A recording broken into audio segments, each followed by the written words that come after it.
তত্ত্বাবধায়ক সরকার গঠন প্রক্রিয়ায় জুডিশিয়ারিকে বাদ রেখে অথবা শেষের দিকে রেখে উপরে আরও একটা দুইটা তিনটা বিকল্প সাজানো যায় কিনা এই বিষয়ে বিনপে, কিন্তু কি কি বিকল্প সুস্পষ্টভাবে দেয়া যায় এই বিষয়ে আমরা বক্তব্য শুনছি, প্রস্তাব আসতেছে।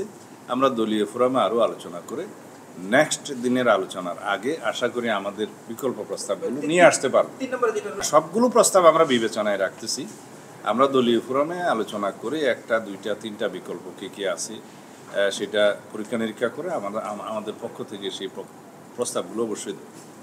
গত 12ই ফেব্রুয়ারি দুইজন উপদেষ্টার কাছে আমি নিজে আমাদের দলের পক্ষ থেকে আমাদের সিদ্ধান্ত অনুসারে ঘোষণাপত্রের বিষয়ে আমাদের মতামত সম্বলিত একটা ড্রাফট হস্তান্তর করেছিলাম। কিন্তু এই ফেব্রুয়ারি, মার্চ, এপ্রিল, মে, জুন শেষ হয়ে গেল, আমরা তার প্রেক্ষিতে কোনো ফিডব্যাক পাইনি।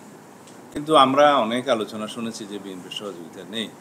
কিন্তু এই বিষয়টা আমি প্রেসের সামনে বললাম এবং প্রেসের কাছে আমাদের সেই পিডিএফ ফর্মে সেই ঘোষণাপত্রের কাগজ আগে যেটা দিয়েছিলাম সেটা তো কয়েকদিন আগে সরকারের একজন উপদেষ্টা আমাদের মহাসচিব সাহেবের সাথে যোগাযোগ করে তাদের একটা প্রস্তাব জুলাই ঘোষণাপত্র সংক্রান্ত দিয়েছে।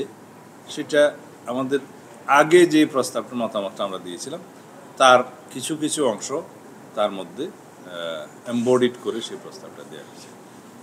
তারপরে আমরা আমাদের সর্বোচ্চ ফোরামে, দলের সর্বোচ্চ ফোরামে বিষয়টি নিয়ে আলোচনা করেছি।